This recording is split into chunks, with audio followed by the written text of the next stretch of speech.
Today we're going to check in and see how the Trump transition is going. We're going to see if he has a honeymoon period, what voters think he should focus on once he gets into office, and how some of his cabinet picks are looking for Senate approval. So we're going to do Morning Consult, we're going to do Fox, but we're going to start here on CNN. So the headline here is most Americans approve how Trump is handling his return to the White House. So let's scroll down here and get into this article. There's not a whole lot of other polling this time of the year, given we just got through with the major election. So let's see, what does it say here at the top? It says most Americans expect Trump to do good upon his return to the White House next month, 54%. And a majority approves of how he's handling his presidential transition so far. That's at 55%. It says almost 7 in 10 Americans think Trump will be able to bring change to the country. That's at 68%. Though only about half, 48%, say they think it will be changed for the better. So to me, that signals there's some form of optimism with the incoming administration, but people are cautious. Down here it says most voters still think things in the country are going badly. That's at 61%. But the share who say they're going very badly stands at just 15. That's the lowest since May of 2018. The 38% who say things in the country are going well is the highest since December of 21. But as expected here, the change has not come uniformly across party lines. Republicans have grown more positive about the state of the country post-election. 30% say things are going well, up from 14 at the start of the year, and higher than at any point during Biden's time in office. Independents are also more bullish on the country's direction. 43% say things are going well, 56% badly. That's the highest share of independents who say things are going well since January of 2020, before the COVID pandemic began. Then also, as expected, we've got the Democrats, and though positive, feelings are on the decline following their party's loss of both the White House and control of the Senate. Just 40% say things are going well now. It's down from 62% at the start of 24, and the worst since the summer of 22. That was after Roe versus Wade got overturned. The next couple of paragraphs compare Trump's transition from his first win to right now. I will look more at this on Morning Consult in a moment, but it's safe to say that there is a lot more optimism right now than there was during 2016. And then we've got some mixed emotional reactions here. It's going to be 52% express a positive feeling than a negative one at 48, but the share who say they're afraid is 29. That outpaces those who are enthusiastic at 19. So that's definitely a mixed signal there. I think Trump has made a lot of claims about what he's going to do once he gets into office. I'm sure most voters are going to be in favor of some of them. There's going to be other things they're not going to be in favor of, and a lot is going to be kind of in the middle depending on what happens. So there's definitely some uncertainty out there. And some of those major policy issues are down here in this chart.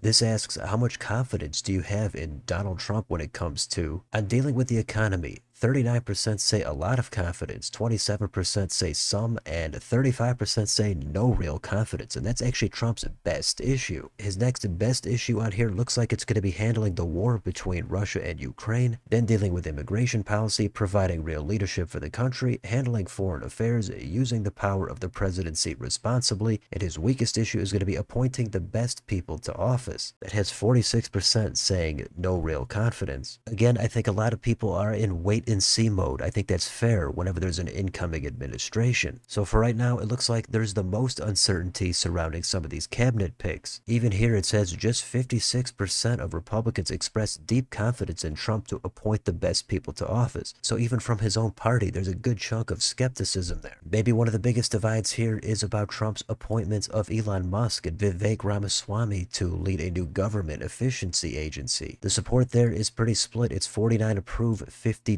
disapprove.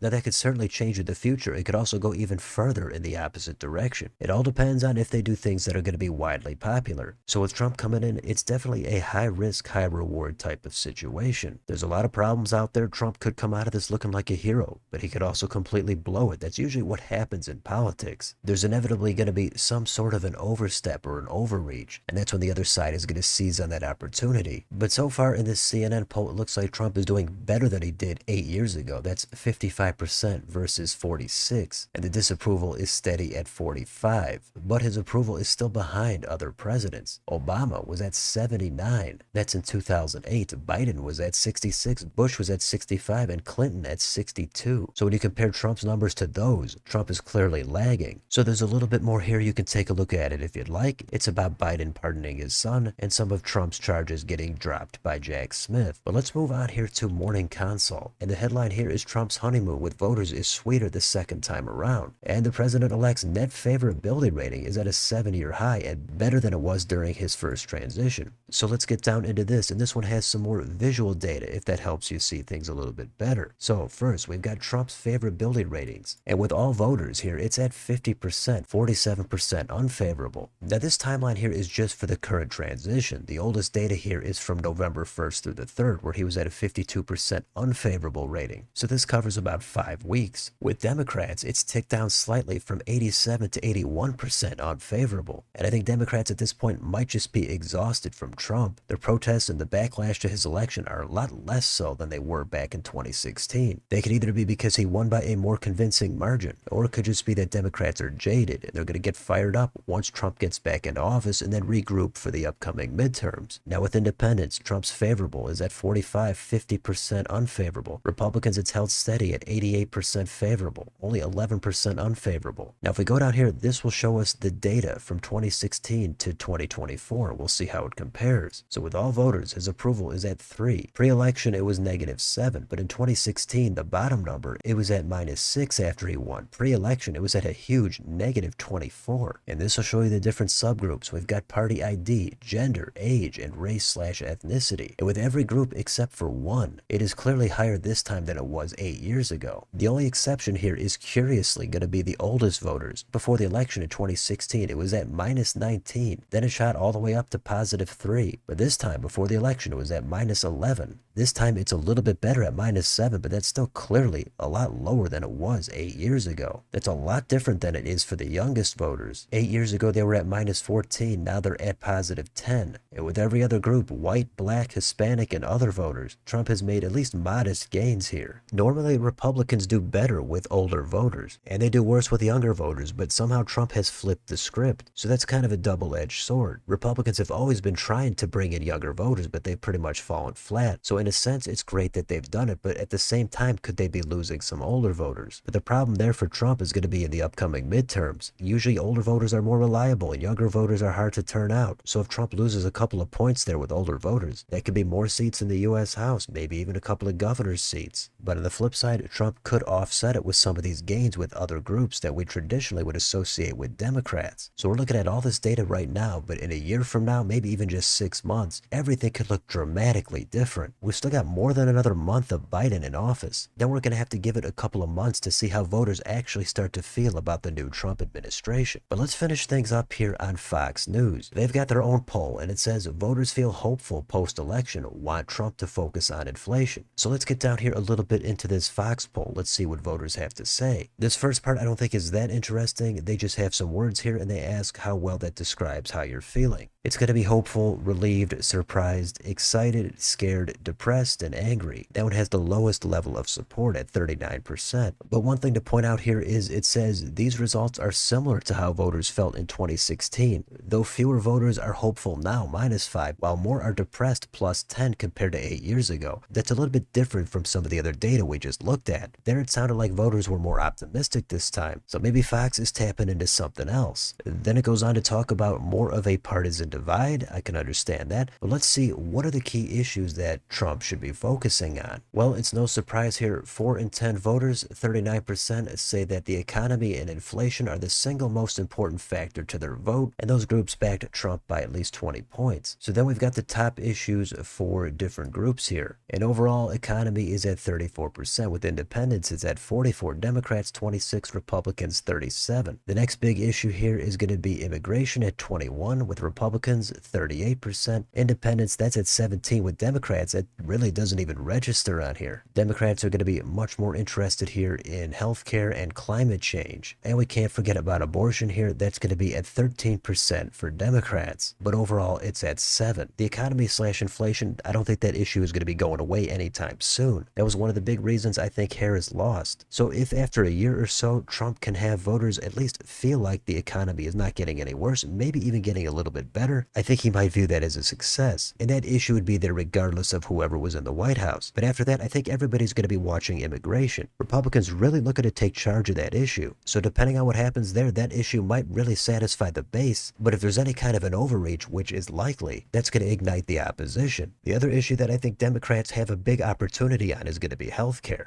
Most people think it sucks, but almost nothing changes. If that becomes a bigger issue, I think that's one that tends to favor the Democrats. Their messaging around expanding access, I think, tends to be a winner when it comes to elections. But anyway, let's go down here a little bit further and see what else this poll has to say. So this asks, what should Donald Trump focus on? Lowering the price of food and gas is the highest at 60% that say extremely, but then it drops off from there. Cutting taxes for individual taxpayers is at 47% that say extremely. Strengthening national defense is at 42. Deporting immigrants who are in the U.S. illegally is at 38. And that's where you start to get a lot more polarization. 24% say not at all on that, and another 21% say only somewhat. Ending diversity, equity, and inclusion programs is at 29% that say extremely. Reducing the size of the federal government is also at 29, a lot of polarization there. Same with decreasing U.S. aid to Ukraine. Then we've got tariffs, increasing U.S. aid to Israel, and cutting taxes for large businesses. That one is by far the least popular. 45% say not at all, only 16% say extremely important. Now it doesn't necessarily mean that voters don't want these things. This is just what the focus should be on. But I would also say that cutting taxes for large businesses, it would be viewed as pretty unpopular. So let's go down here a little bit and see what voters expect will happen on these issues under the Trump administration. The first one here is the country will be safer at 42%, less safe 36, stay the same at 20. Prices for food and gas will increase 41, 39 say decrease,